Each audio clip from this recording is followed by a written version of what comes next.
Nous étions au Cercle de l'Union Interalliée, le lieu le plus sélect de Paris, où l'adhésion annuelle coûte plus cher que la plupart des berlines de luxe. Le gala de charité annuel, smoking de rigueur, 200 invités, un orchestre de chambre jouant doucement en arrière-plan. Mon fils Lucas était assis à côté de sa femme Chloé, et je me trouvais 3 sièges plus loin, assez proche pour tout voir, mais assez loin pour être insignifiant. C'était bien là tout l'enjeu, n'est-ce pas, être insignifiant. L'homme au simple smoking de location. Celui qui était arrivé seul. Celui dont le carton de table indiquait Marc Lefebvre, invité de Lucas Lefebvre, dans cette police de caractère subtil qui hurlait accompagnateur et non membre.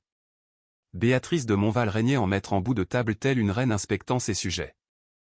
La mère de Chloé, la mère de ma belle-fille, 65 ans, le visage tiré par ce que j'estimais être son 3e lifting, couverte de diamants qui accrochaient chaque lueur des bougies. Son mari Jean-Pierre était assis à ses côtés, hochant la tête à intervalles réguliers, un homme qui avait appris depuis longtemps que le silence était la clé de la survie. Ma chérie, la voix de Béatrice a transpercé le brouhaha ambiant, aussi tranchante que du cristal. Tu dois absolument parler à tout le monde de la rénovation de l'hôtel particulier. Jean-Pierre, montre-leur les photos. Chloé a rayonné. Ma belle-fille avait hérité du goût de sa mère pour l'attention. Oh, oui. Nous venons de refaire la suite parentale. Marbre de Carrare, tout est fait sur mesure. L'entrepreneur a dit que c'était le plus beau travail qu'il ait réalisé en 20 ans. Comme c'est charmant, a murmuré quelqu'un. Le sourire de Béatrice était une arme. Bien sûr, nous n'avons pas regardé à la dépense pour notre Chloé, seulement le meilleur pour notre fille. Ses yeux ont glissé vers Lucas, se sont attardés, puis ont continué leur chemin. Même si elle s'est mariée dans des circonstances plus modestes, la mâchoire de mon fils s'est contractée. J'avais déjà vu ce regard. Le regard d'un homme qui ravale des mots qui l'empoisonneraient s'il les gardait trop longtemps. Je devrais expliquer comment nous en sommes arrivés là. Laissez-moi vous ramener 6 mois en arrière. Lucas a rencontré Chloé lors d'un vernissage dans le Marais. Elle représentait tout ce qu'il n'était pas. Il n'était pas poli par l'usage du monde, n'avait pas de relations, n'était pas à l'aise dans des salons où le verre de vin coûte 50 €. C'était un photographe indépendant, s'en sortant tout juste, passionné par son travail, mais réaliste quant à ses revenus. Je l'avais élevé seul après la mort de sa mère quand il avait 12 ans. Un cancer, rapide et impitoyable. Pendant 14 ans, nous n'avions été que tous les deux. Je travaillais comme responsable technique dans une tour de bureau à La Défense. Je commençais à 6 h du matin et je finissais à 14 h. De bons avantages, un salaire décent, assez pour donner à Lucas une enfance solide, payer ses études d'art et l'aider à lancer son entreprise de photographie. Ce que Lucas ne savait pas, ce que je ne lui avais jamais dit, c'est ce qui s'était passé avant ce poste de maintenance. Avant que sa mère ne tombe malade, j'étais le directeur financier de Phoenix Capital, l'une des plus grandes sociétés de capital risque de France. J'avais aidé à bâtir des entreprises, réaliser des investissements qui transformaient des millions en centaines de millions. Quand ma femme a reçu son diagnostic, j'ai pris du recul, passant chaque moment possible avec elle. Après sa mort, je n'ai pas pu y retourner. Les conseils d'administration, les jeux de pouvoir, la poursuite sans fin du profit. Tout cela me semblait vide. J'ai donc pris ce poste de technicien, gardé mes parts dans Phoenix, je suis resté associé passif avec droit de vote, j'ai vécu modestement, élevé mon fils et trouvé la paix dans un travail simple, dans la présence, en regardant Lucas devenir un homme bon. Lucas savait que j'avais travaillé dans la finance auparavant. C'est tout. Il pensait que j'avais été licencié, jugé trop vieux ou dépassé. Je ne l'ai jamais détrompé. La fierté est une chose étrange. J'étais plus fier de l'homme que j'étais devenu, du père présent qui écoutait, que du dirigeant que j'avais été. Puis Chloé est entrée dans nos vies comme une tempête en talons de créateur. La cour a été rapide. 3 mois entre le premier rendez-vous et les fiançailles. Béatrice a clairement exprimé son désapprobation dès le début, mais Chloé était têtue. Je l'aime, maman. Tu devras juste l'accepter. J'ai rencontré Béatrice 2 fois avant le mariage.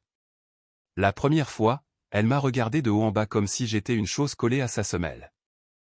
Un responsable technique. Comme c'est pratique.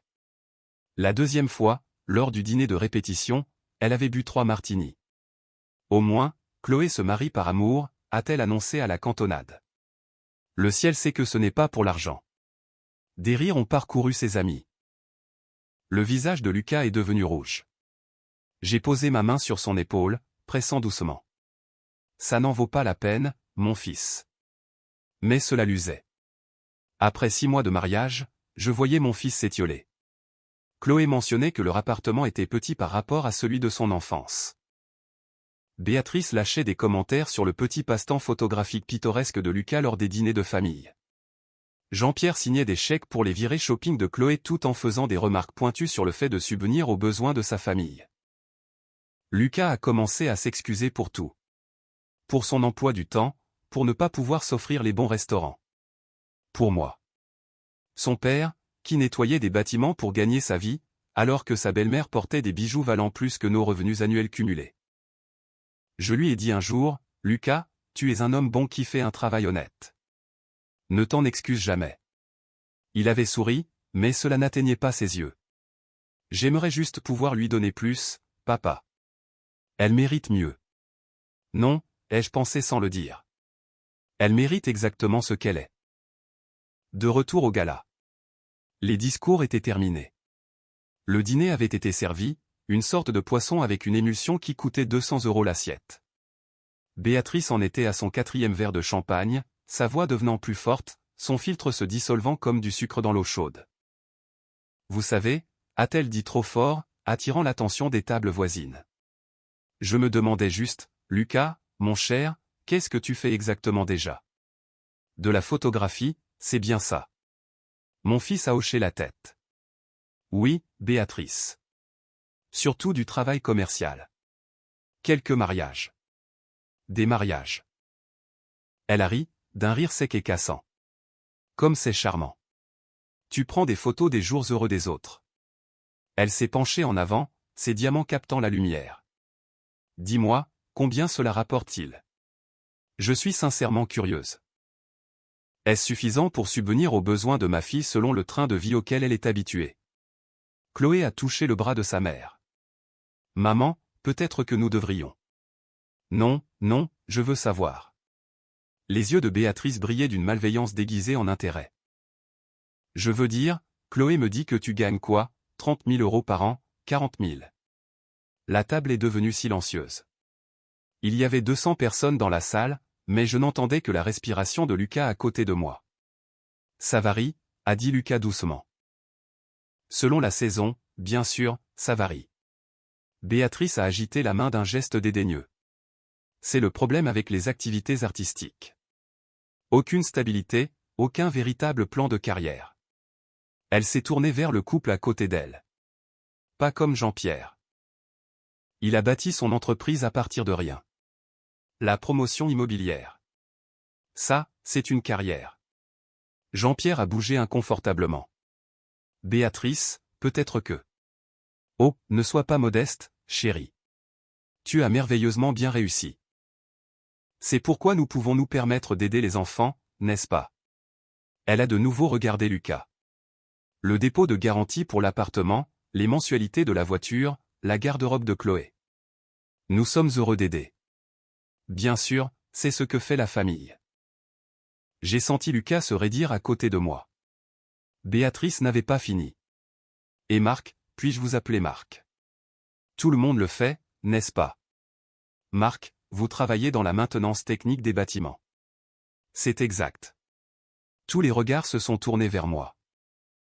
C'était le moment qu'elle préparait également. Le coup de grâce. J'ai soutenu son regard. C'est exact. Comme c'est merveilleux. Son sourire était empoisonné. Quel travail important. Il faut bien que quelqu'un garde les sols propres, n'est-ce pas? Dites-moi, travaillez-vous dans le même immeuble où Lucas allait vous voir autrefois? Chloé a mentionné que vous l'emmeniez parfois au travail quand il était jeune. Vous lui montriez où papa passait la serpillière et vidait les poubelles. Elle se trompait. Je n'avais jamais emmené Lucas au travail à la tour, mais le mensonge était stratégique, peignant un tableau pour tous ceux qui écoutaient. Les bâtiments ont besoin d'entretien, ai-je dit calmement. En effet, ils en ont besoin. Et c'est un travail honnête, j'en suis sûr. Pas glamour, mais honnête. Elle s'est tournée vers l'ensemble de la table. Vous savez ce que j'admire? Les gens qui connaissent leur place, qui comprennent leur rang social et ne cherchent pas à s'élever au-dessus. Ses yeux sont revenus vers Lucas.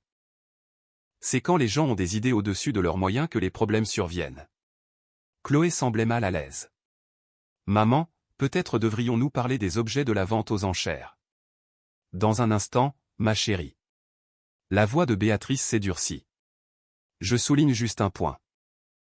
Tu as épousé un garçon gentil, ma chérie, mais soyons réalistes. Il prend des photos pour vivre. Son père nettoie des toilettes. Et nous, elle s'est désignée elle-même et Jean-Pierre. Nous avons bâti quelque chose. Une vraie fortune. Une vraie position. Il est important de comprendre la différence. Le verre d'eau de Lucas a cliqueté alors qu'il le reposait trop brusquement. Vous voyez, a continué Béatrice, s'adressant à la table comme si elle donnait une conférence. C'est ce qui arrive quand les jeunes se marient par romantisme plutôt que par pragmatisme. Chloé aurait pu avoir n'importe qui. Amaury de Rochefort était intéressé. Vous connaissez tous les Rochefort, la fortune du transport maritime. Mais non, elle a choisi ceci. Le mot est resté suspendu dans l'air comme de la fumée. Ceci. Mon fils réduit à 2 syllabes de mépris. Ça suffit, a dit Lucas, la voix basse. Ah bon? Les sourcils de Béatrice se sont levés. Je suis simplement honnête. Regarde autour de toi, Lucas. Vois-tu quelqu'un d'autre ici qui fait ce que tu fais? Qui vient d'où tu viens? Tu es ici grâce à Chloé, parce que nous sommes assez généreux pour t'inclure dans notre monde. La moindre des choses serait de montrer de la gratitude. J'ai observé le visage de mon fils, je l'ai vu essayer de formuler des mots, j'ai vu la honte et la colère se livrer bataille sur ses traits. Chloé a regardé sa mère, puis Lucas, puis son assiette. Elle n'a rien dit. Vous savez ce qu'est la véritable tragédie. Béatrice a repris son verre de champagne. Chloé gâche son potentiel. Elle pourrait être tellement plus que la femme d'un photographe en galère. Mais elle est coincée maintenant, n'est-ce pas? Liée à quelqu'un qui ne pourra jamais lui donner la vie qu'elle mérite. Quelqu'un dont le père, sans offense Marc, vide les poubelles pour gagner sa vie. C'est là que Jean-Pierre a enfin parlé. Béatrice, c'est trop. Elle l'a ignoré, les yeux fixés sur Lucas. Je dis juste ce que tout le monde pense.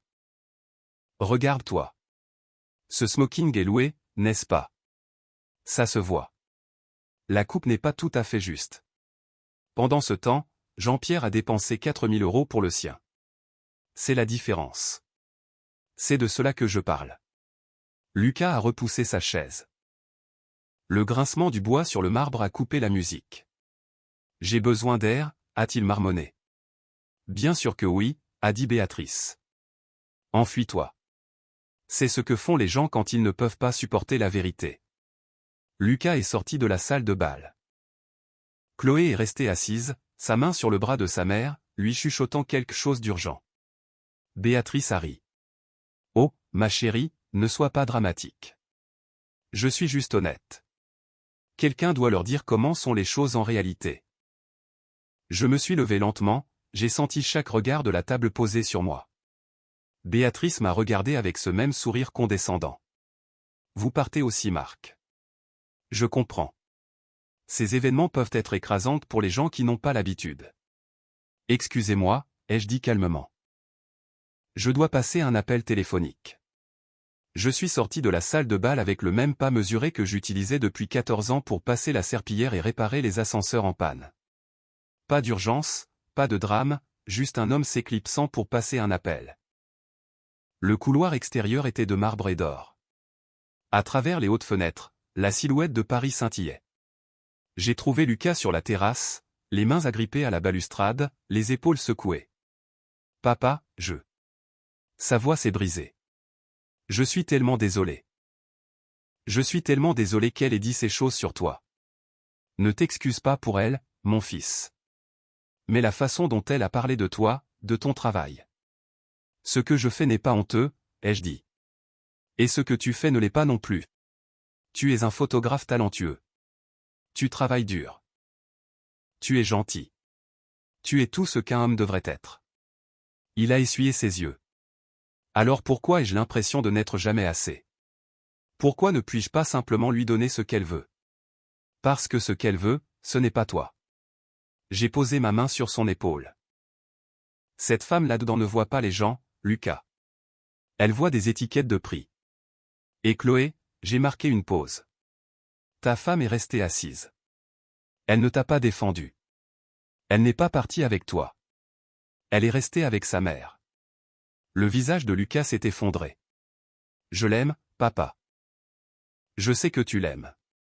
Je l'ai serré dans mes bras, je l'ai senti trembler contre ma poitrine comme lorsqu'il avait 12 ans et que sa mère venait de mourir.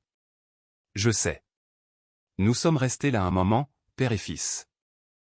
Pendant qu'à l'intérieur, 200 personnes mangeaient de la nourriture coûteuse et prétendaient ne pas parler de la scène dont elles venaient d'être témoins. Rentre chez toi, ai-je fini par dire. Prends ta journée demain. Repose-toi. Réfléchis à ce que tu veux que ta vie soit. Et toi? J'ai un appel à passer. J'ai attendu que le taxi de Lucas s'éloigne. Puis j'ai sorti mon téléphone et j'ai composé un numéro que je n'avais pas appelé depuis 6 ans. Thomas, c'est Marc Lefebvre. J'ai besoin que tu fasses quelque chose pour moi. Thomas Perrin avait été mon protégé chez Phoenix Capital. Je l'avais formé, je lui avais appris tout ce que je savais. Quand j'avais pris du recul, je l'avais recommandé pour des postes qu'il avait finalement rendus extrêmement puissants. Il ne me devait rien. Je n'avais jamais rien demandé. Mais il m'avait dit un jour, « Marc, si tu as besoin de quoi que ce soit, je serai là. » Marc, mon Dieu, ça fait du bien de t'entendre. Qu'est-ce qui se passe? J'ai besoin d'informations. Jean-Pierre de Montval, promoteur immobilier sur Paris. Sa société est Montval Immobilier. Je veux tout savoir. Les finances. Les contrats en cours. D'où vient l'argent, où il va? Montval. Thomas a marqué une pause. Je connais ce nom. Un gros acteur sur le marché du luxe. Pourquoi? Raison personnelle. À quelle vitesse peux-tu m'obtenir des détails? Pour toi, j'aurai un rapport préliminaire d'ici demain matin. Merci, Thomas. Marc, il a hésité. Est-ce que tout va bien? Non, ai-je dit, mais ça ira. J'ai raccroché et je suis resté dans l'air de la nuit pendant un long moment. 14 ans de travail de maintenance m'avaient appris la patience. Comment attendre le bon moment pour réparer ce qui était cassé? Certaines choses peuvent être colmatées temporairement. D'autres doivent être reconstruites depuis les fondations. Demain, j'allais commencer la reconstruction. Le lendemain matin, l'email de Thomas est arrivé à 6 heures. 47 pages d'analyse financière, de structure de transaction, d'accords de partenariat. J'ai lu chaque mot en buvant du café dans mon petit appartement. L'empire de Jean-Pierre de Montval était impressionnant en surface. 3 développements majeurs à Paris, 2 à Courchevel, des partenariats avec des investisseurs internationaux. Le nom Montval sur des propriétés de luxe à travers toute la France. Mais en dessous, les fondations se fissuraient. Son projet phare, les Tours Montval, un développement de luxe de 60 étages à la Défense, perdait énormément d'argent, retard de construction, dépassement de coûts, litige avec les investisseurs. Il avait emprunté massivement pour couvrir les déficits, utilisant d'autres propriétés comme garantie, et son principal créancier était, j'ai souri en voyant le nom, Phoenix Capital, plus précisément un fonds sur lequel j'avais encore des droits de vote. J'ai passé 3 appels ce matin-là. Le premier était pour Thomas. Ce dossier Montval, les Tours à la Défense. Quelle est l'exposition de Phoenix? Environ 90 millions pour le prêt principal, plus 40 autres dans un deuxième cycle de financement. Pourquoi? Qu'est-ce qui se passerait si nous exigions le remboursement immédiat du prêt? Silence. Puis, Marc, cela le détruirait. Il ne peut pas couvrir un tel appel de fonds. Il devrait tout liquider. Pourquoi ferions-nous cela? Réponds juste à la question. Légalement, pouvons-nous le faire? Il y a des dispositions s'il est en rupture matérielle des clauses du prêt. Oui. Laisse-moi vérifier l'accord. J'ai entendu le bruit d'un clavier. En fait, oui. Il a manqué 2 échéances de rapport financier. Techniquement, c'est suffisant pour déclencher une clause d'exigibilité anticipée. Mais, Marc, nous n'avons jamais appliqué cela. C'est courant dans les affaires. Tout le monde manque des échéances de rapport. Jusqu'à ce que quelqu'un décide de les faire respecter. Tu es sérieux. Très sérieux. C'est plus qu'une question d'affaires, n'est-ce pas? Oui. Une autre pause. Qu'est-ce qu'il a fait? Lui et sa femme ont humilié mon fils publiquement. On dit que son travail ne valait rien. M'ont traité d'eux. Je me suis arrêté. Ils nous ont traités tous les deux d'inférieurs. Ont clairement fait savoir que nous n'étions pas dignes de leur famille. Jésus.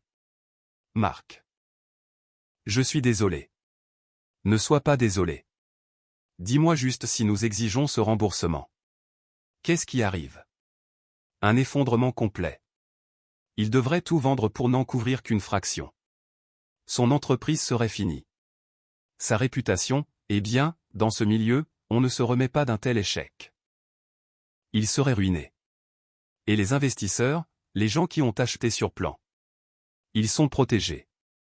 Des comptes de fiducie séparés. Ils récupéreraient leurs dépôts, mais le projet s'arrêterait, pourrait ne jamais être construit. Donc, la seule personne qui souffre vraiment est Jean-Pierre, et quiconque dont le style de vie dépend de ses revenus. J'ai souri. Parfait. Le deuxième appel était pour mon avocate, une femme nommée Sarah Leroy, qui s'occupait de ma gestion de patrimoine. Sarah, j'ai besoin que tu fasses quelque chose d'inhabituel. Je veux que tu déposes des documents au registre du commerce. Je veux que mon nom soit ajouté au registre public en tant que bénéficiaire effectif de certains véhicules d'investissement, spécifiquement tout ce qui est lié à Phoenix Capital. Marc, tu as passé des années à rester hors des radars. Pourquoi apparaître maintenant? Parce que je veux que quelqu'un trouve quelque chose. Peux-tu faire en sorte que cela ait l'air d'avoir toujours été public, juste enfoui? C'est éthiquement gris, mais légal. Techniquement, oui. C'est juste une divulgation. Tu as le droit d'être listé. Fais-le. Le troisième appel était pour Chloé. Marc, elle avait l'air surprise. Est-ce que tout va bien? Je voulais m'excuser pour hier soir, ai-je dit avec fluidité. La scène au dîner. Je sais que c'était inconfortable. Oh, eh bien, maman avait. Elle avait bu quelques verres. Tu sais comment elle est. Bien sûr. En fait, j'espérais vous inviter, Lucas et toi, à dîner. Pour faire amende honorable. Peut-être demain. C'est très gentil. Mais c'est moi qui invite, dans un bel endroit. J'y tiens. Elle a hésité. Marc, tu n'es pas obligé de. Je le veux. La famille est importante. Laisse-moi te montrer qu'il n'y a pas de rancune. La fierté est une chose étrange. Elle n'a pas pu résister à l'idée du pauvre beau-père les invitant, prévoyant probablement de raconter à sa mère sa tentative pathétique de générosité. Très bien, a-t-elle fini par dire. Ce serait charmant. Merveilleux. Je m'occupe de la réservation. J'ai réservé un salon privé au Meurice, l'un des plus grands restaurants de Paris. Puis j'ai attendu. Les nouvelles financières sont tombées 3 jours plus tard. Phoenix Capital exige le remboursement de 130 millions d'euros à Montval Immobilier. C'était le titre de la section affaires. L'article détaillait l'exigibilité soudaine du prêt, l'incapacité de Jean-Pierre à refinancer, la procédure de saisie imminente. Mon téléphone a sonné quelques heures plus tard. Papa. La voix de Lucas était confuse. As-tu vu les nouvelles concernant le père de Chloé? Oui. Comment va-t-elle? Elle panique. Elle est chez ses parents en ce moment. Sa mère est. Eh bien, apparemment, elle perd la tête. Je l'imagine bien. Papa, penses-tu que cela affectera le dîner de demain? J'en doute, mais si c'est le cas, nous décalerons. Chloé a appelé le soir même pour annuler. Je suis tellement désolé, Marc. C'est juste un timing terrible. Mon père a des problèmes d'affaires et... Je comprends parfaitement. La famille passe avant tout. Peut-être quand les choses se seront calmées. Oui, merci de ta compréhension. Je lui ai laissé une semaine. Pendant ce temps, les nouvelles empiraient pour les Montval. Jean-Pierre a été contraint de mettre ses propriétés en vente. L'adhésion au cercle a disparu. Les voitures de luxe ont été saisies. Les bijoux de Béatrice ont été vendus discrètement pour couvrir les dettes immédiates. Puis Thomas a appelé. Marc, tu dois savoir quelque chose. J'ai creusé davantage les finances de Montval. Il y a de la fraude. De la fraude sérieuse. Il a gonflé la valeur des propriétés, trompé les investisseurs sur les taux d'occupation, détourné des fonds des budgets de construction vers des dépenses personnelles. J'ai tout compilé et envoyé aux autorités compétentes. C'est grave à quel point? Grave au point d'entraîner des poursuites pénales. Fraude boursière. S'il est condamné, il risque 10 à 15 ans. J'ai ressenti un pincement. Pas tout à fait de la culpabilité, plutôt la reconnaissance que c'était plus gros que ce que j'avais prévu. Thomas, la fraude était-elle nécessaire à connaître? Je veux dire, cela aurait-il fini par sortir? Absolument. Les experts comptables l'auraient trouvé pendant la procédure de faillite. J'ai juste accéléré le calendrier. Cet homme volait des gens, Marc. Des retraités qui achetaient sur plan, de petits investisseurs qui lui faisaient confiance. Il mérite ce qui lui arrive. Cela m'a aidé. Ce n'était pas seulement une vengeance. C'était de la justice. Les charges ont été retenues 2 semaines plus tard.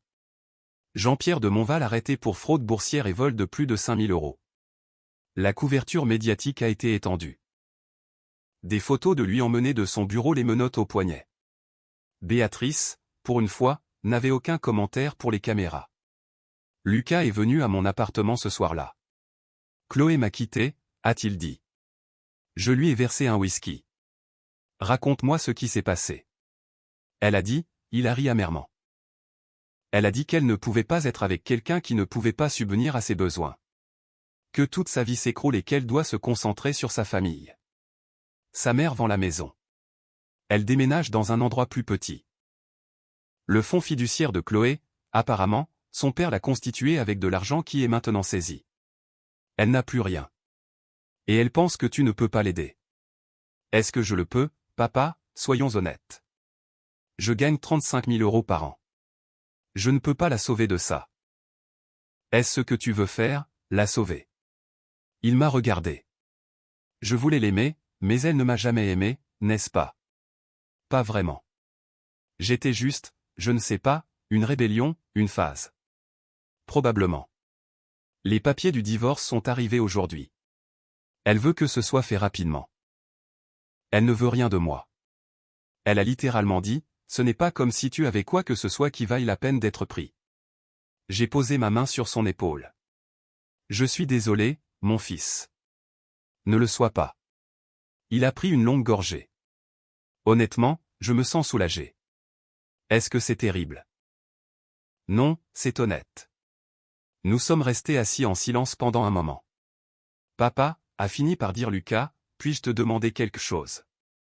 Tout ce que tu veux. Ce timing. L'entreprise de son père qui s'effondre juste après ce dîner. C'est une sacrée coïncidence. J'ai regardé mon fils, j'ai vu l'intelligence de sa mère dans ses yeux. Oui, ai-je dit. C'en est une. Est-ce que tu... Il s'est arrêté, a recommencé. Qui es-tu, papa? Je veux dire, je sais que tu es mon père. Je sais que tu travailles dans la maintenance, mais parfois j'ai l'impression qu'il y a quelque chose qui me manque. C'était le moment. 14 ans d'humilité soigneusement construite étaient sur le point de s'effondrer. Te souviens-tu quand ta mère est tombée malade? Bien sûr. J'ai fait un choix à ce moment-là. J'ai choisi d'être présent, d'être là pour elle, pour toi. Cela impliquait de quitter ma carrière dans la finance. Oui. Tu me l'as dit. Tu as été licencié. Non. J'ai pris une inspiration. J'étais le directeur financier de Phoenix Capital. J'ai aidé à le bâtir d'un fonds de 20 millions d'euros à une opération de 2 milliards d'euros. Quand je suis parti, j'ai conservé mes parts. Des parts significatives. Je suis toujours associé, Lucas. Un associé silencieux, mais un associé. Il m'a dévisagé. Quoi? Le travail de maintenance était thérapeutique. Après la mort de ta mère, j'avais besoin d'un travail qui semblait réel, physique, simple. J'avais besoin d'être présent pour toi, pas de courir après la prochaine transaction. Mais je n'ai jamais renoncé à mes droits de vote. Je n'ai jamais vendu ma participation. Combien? Il s'est arrêté. Peu importe. Ce n'est pas la question. La question est que tu m'as laissé penser que nous étions pauvres. Nous avons vécu modestement. C'était mon choix. Et les Montval. Le principal créancier de Jean-Pierre de Montval est Phoenix Capital. J'ai passé un appel. Un seul appel. Nous avons exigé le remboursement de son prêt. Légal dans le cadre de nos droits, mais dévastateur pour lui. La fraude qui a été mise au jour par la suite était réelle. Il a fait cela tout seul. J'ai juste accéléré sa découverte. Lucas s'est levé, a fait les 100 pas jusqu'à la fenêtre, est revenu. Tu l'as détruit. Oui. À cause de ce que Béatrice a dit.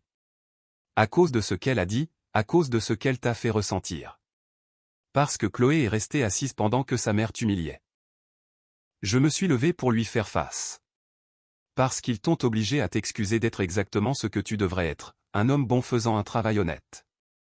Papa, Il a ri soudainement. Un son entre l'incrédulité et autre chose. C'est insensé. Probablement. Tu as été secrètement riche tout ce temps. Secrètement à l'aise. Je vis simplement parce que je le préfère. Mais oui, j'ai des ressources considérables, et tu as utilisé ces ressources pour ruiner mon beau-père parce qu'il a été méchant avec nous lors d'une soirée. Quand tu le présentes comme ça, cela semble complètement justifié. Lucas est rassis. Ils nous ont traités comme des moins que rien, papa. Comme si nous étions au-dessous d'eux. Et pendant tout ce temps tu aurais pu. Il s'est arrêté. Pourquoi ne leur as-tu pas dit? Pourquoi ne me l'as-tu pas dit? Parce que je voulais que tu connaisses ta propre valeur indépendamment de l'argent. Je voulais que tu construises ta vie sur ce qui compte. Le caractère, l'intégrité, l'éthique de travail. Si tu avais su que j'avais de la fortune, aurais-tu travaillé aussi dur? Aurais-tu développé tes compétences en photographie? Ou te serais-tu laissé porter? Je ne sais pas, a-t-il admis. Et les Montval, s'ils avaient su qui j'étais réellement, ils t'auraient traité différemment. Pas parce qu'ils te respectaient plus, mais parce qu'ils auraient vu des signes de richesse. Béatrice aurait calculé l'héritage. Jean-Pierre aurait proposé des opportunités d'investissement. Tu n'aurais jamais vu leur vrai visage. Lucas est resté silencieux pendant un long moment. Son vrai visage, celui de Chloé. Oui. J'ai épousé quelqu'un qui m'appréciait pour toutes les mauvaises raisons et me dépréciait pour les bonnes. Tu as épousé quelqu'un qui ne t'appréciait pas du tout. Il a hoché la tête lentement. Que arrive-t-il maintenant à Jean-Pierre? Je veux dire, il va être jugé. S'il est condamné, et il le sera. Les preuves sont accablantes. Il risque une peine de prison importante. La maison, les voitures, le style de vie, tout a disparu. Béatrice devra s'adapter à une réalité très différente. Tant mieux. La voix de Lucas était dure. Est-ce mal de se sentir bien à ce sujet? Non. C'est humain. Ils t'ont blessé. Ils nous ont blessés. Il y a des conséquences à traiter les gens comme inférieurs. Ils l'apprennent maintenant. Et Chloé, elle se reconstruira. Trouvera un autre homme. Probablement quelqu'un avec de l'argent cette fois, puisque c'est clairement ce qui compte pour elle. Lucas a repris son verre de whisky, l'a fait tourner. Tu sais ce qui est le plus bizarre? Elle ne me manque pas. Je pensais qu'elle me manquerait. Je pensais être dévasté, mais au lieu de cela, je me sens juste libre. Bien. Mais papa, il m'a regardé sérieusement. Cela ne peut plus se reproduire. Tu ne peux pas détruire les gens qui sont impolis avec nous. Je ne prévois pas d'en faire une habitude. Je suis sérieux. Ce que tu as fait, c'est énorme. C'est comme quelque chose sorti d'un film. Et oui, peut-être qu'il le méritait, mais ce n'est pas une approche durable pour la résolution de conflits. Exactement. J'ai souri, j'ai acquiescé. Il est resté dormir dans son ancienne chambre. Le matin, devant un café, il a posé la question que j'attendais. De combien d'argent parle-t-on? Ta participation dans Phoenix, l'évaluation actuelle. Mes parts valent environ 240 millions d'euros. Il s'est étouffé avec son café. Des millions. Plus divers autres investissements, de l'immobilier, des obligations, quelques investissements providentiels qui ont bien rapporté. Donc, nous sommes à l'aise. Très à l'aise. Et tu travailles comme responsable de maintenance. J'aime le travail. C'est honnête. C'est réel. Et cela me garde humble. Lucas a ri. Humble. Papa, tu viens de faire tomber un empire immobilier parce qu'une femme nous a insultés. Eh bien, personne n'est parfait. Nous avons tous les deux ri alors. De vrais rires, de ceux qui libèrent la tension, la peur et la confusion. Qu'est-ce que je fais maintenant, a fini par demander Lucas. Je veux dire, est-ce que je continue la photographie? Est-ce que je... Tu fais exactement ce que tu veux faire. L'argent doit permettre des choix, pas les faire pour toi. Si tu aimes la photographie, continue. Si tu veux essayer autre chose, essaie. Mais Lucas, j'ai tendu la main sur la table, j'ai posé ma main sur la sienne. Quoi que tu fasses, fais-le parce que cela compte pour toi, pas à cause de ce que les autres pensent, pas à cause de ce qu'ils peuvent s'offrir ou de ce qu'ils pensent que tu devrais valoir. Il a hoché la tête. Puis-je demander une dernière chose? Bien sûr. Pourquoi maintenant? Pourquoi me le dire maintenant? Parce que tu as 32 ans. Parce que tu traverses un divorce. Parce que tu remets en question ta valeur et tes choix. Et j'avais besoin que tu comprennes que tu es suffisant. Tu as toujours été suffisant. Et cela n'a rien à voir avec l'argent et tout à voir avec qui tu es. Ses yeux se sont mouillés. Merci, papa. De rien, mon fils. 3 mois plus tard, le procès s'est terminé. Jean-Pierre de Montval a été reconnu coupable de 17 chefs d'accusation de fraude, condamné à 12 ans de prison ferme. Le témoignage de Béatrice pendant le procès a été édifiant. Elle l'a enfoncé à chaque occasion, essayant de se faire passer pour une victime de sa tromperie. Le juge n'a pas été impressionné. Le divorce de Chloé et Lucas a été finalisé. Elle a déménagé à Lyon où elle aurait trouvé du travail dans une agence de marketing. Lucas a entendu par des amis communs qu'elle sortait avec quelqu'un de nouveau. Un avocat, famille riche. Tant mieux pour elle, a dit Lucas quand il me l'a raconté, il le pensait vraiment. Quant à Lucas lui-même, il s'épanouissait. Le poids de prétendre être quelqu'un qu'il n'était pas, de s'excuser constamment pour son existence, s'était envolé. Son entreprise de photographie se développait. Il avait décroché un contrat avec un office de tourisme national. Son travail était exposé dans des galeries. Et oui, j'avais aidé. Pas avec de l'argent. Il avait refusé cela, mais avec des relations, des introductions auprès de gens qui appréciaient le talent plutôt que le pédigré, des opportunités de montrer son travail. Le reste, c'était lui. Un soir, 6 mois après le procès, nous étions assis sur mon balcon surplombant le canal de l'Ourcq. Le soleil se couchait, peignant le ciel d'orange et de violet. Papa, a dit Lucas, j'ai réfléchi à quelque chose. Quoi? Cette nuit au gala. Quand tu t'es levé pour passer cet appel, savais-tu alors? Savais-tu exactement ce que tu allais faire? J'y ai réfléchi. Honnêtement, non. Je savais que j'allais faire quelque chose. Je savais que je n'allais pas les laisser s'en tirer avec la façon dont ils t'avaient traité, nous avaient traité. Mais les détails se sont mis en place alors que je creusais davantage. Est-ce que tu le regrettes? Et toi? Il a réfléchi. Non. Est-ce que cela fait de moi une mauvaise personne? Cela fait de toi un humain. Ils t'ont blessé. Les actions ont des conséquences. La fraude de Jean-Pierre était réelle. Il a volé des gens. Le fait que j'ai déclenché l'enquête ne change pas ce qu'il a fait. Et Béatrice, elle a tout perdu. Elle a construit toute son identité sur l'argent et le statut. Elle a fait croire à sa fille que l'amour était secondaire par rapport à la richesse. Elle humiliait les gens pour le sport. Oui, elle a tout perdu. Mais peut-être, et je sais que cela semble insensible, peut-être que c'était la seule façon pour elle d'apprendre que les gens ne sont pas une monnaie d'échange. Lucas a hoché la tête lentement. Tu sais ce que j'ai appris? Quoi? Que mon père est un sacré dur à cuire. J'ai ri. J'ai passé 14 ans à passer la serpillière. Ce n'est pas exactement James Bond. Non, c'est mieux parce que tu n'avais pas besoin de passer la serpillière. Tu as choisi de le faire. Tu as choisi la simplicité. tu as choisi d'être présent pour moi. Et puis quand quelqu'un a menacé ta famille, tu as eu le pouvoir de faire quelque chose, et tu l'as fait. Il a levé sa bouteille de bière. Au papa dur à cuire qui passe la serpillière et renverse des empires. J'ai trinqué ma bouteille contre la sienne. Aux fils qui connaissent leur valeur, peu importe ce que les autres pensent. Nous avons bu et regardé le coucher du soleil. La vérité est que je ne me suis pas battu pour la vengeance. Pas vraiment. Je me suis battu pour le simple droit de mon fils d'exister sans s'excuser.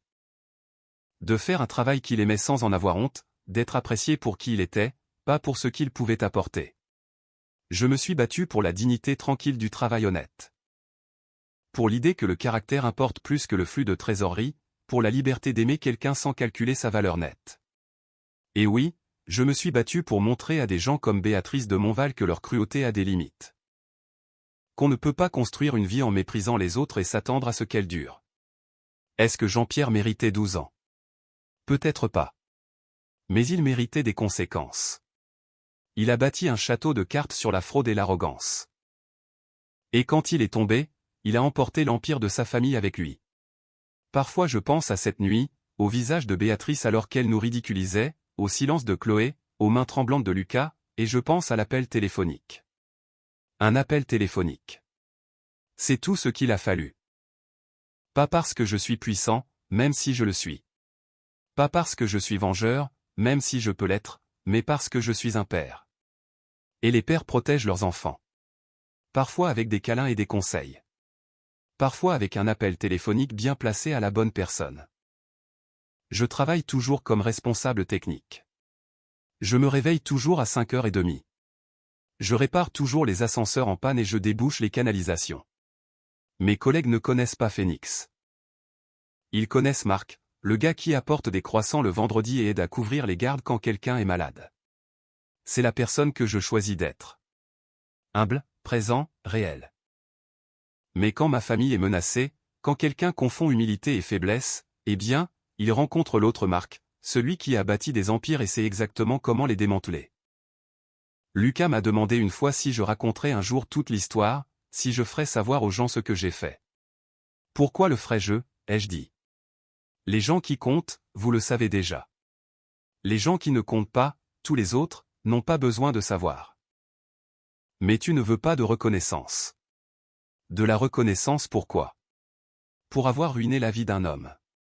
Pour avoir protégé ton fils. Ce n'est pas quelque chose qui a besoin de reconnaissance, Lucas. C'est juste ce que font les pères. Il a souri. Pas tous les pères. Non, j'ai convenu. Pas tous. Nous en sommes restés là. Aux dernières nouvelles, Béatrice vivait dans un petit appartement en banlieue, travaillant à temps partiel dans une boutique. Jean-Pierre lui écrit des lettres depuis sa cellule. Elle ne répond pas. Chloé est fiancée à son avocat. J'ai vu l'annonce dans les pages mondaines. Chloé Lefebvre, fille de Béatrice de Montval, doit épouser Amaury de Rochefort. Rochefort. La fortune maritime que Béatrice avait mentionnée au dîner. La boucle est bouclée. Lucas l'a vu aussi. Tu sais ce qui est drôle, a-t-il dit, elle obtient exactement ce qu'elle voulait. L'argent, le statut, la sécurité. Et toi, ai-je demandé. Que as-tu obtenu? Il y a réfléchi. La liberté, le respect de soi, un père dont je suis fier, il a souri. Et une sacrée histoire que je ne pourrai jamais raconter à personne. Un plutôt bon échange. Ouais, a-t-il dit. Ouais, c'est vraiment le cas. Parfois tard dans la nuit, je repense à ce que j'ai fait. À l'ampleur de la chose. L'empire d'un homme détruit. Le style de vie d'une famille anéantie. Tout cela parce qu'ils ont fait l'erreur de penser qu'humble signifiait faible. Est-ce que je me sens coupable? Parfois dans les moments de calme, quand je suis seul avec mes pensées, je me demande si je suis allé trop loin, s'il y avait un meilleur moyen. Mais ensuite je me rappelle le visage de Lucas cette nuit-là, la honte dans ses yeux, la façon dont il s'excusait d'exister. Et je me rappelle la voix de Béatrice. Les gens comme vous devraient connaître leur place.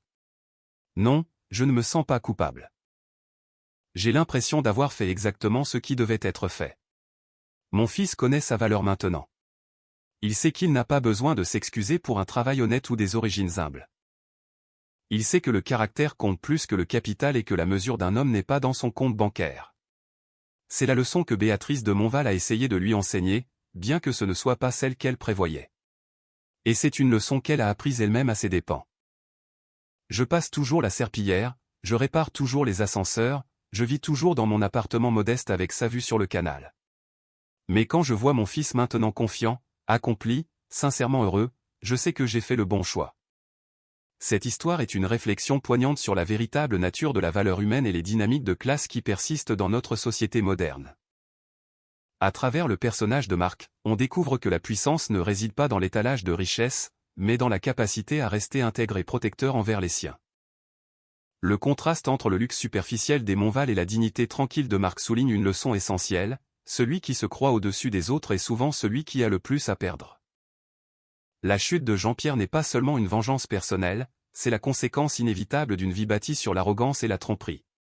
En fin de compte, le silence de Marc pendant 14 ans témoigne d'une force de caractère que l'argent ne pourra jamais acheter. C'est un récit qui nous rappelle que l'humilité est une forme de pouvoir déguisé, capable de renverser des empires lorsque la justice l'exige. Et vous, si vous aviez le pouvoir de changer le destin de ceux qui vous ont humilié, choisiriez-vous la discrétion de Marc ou l'éclat d'une confrontation publique ?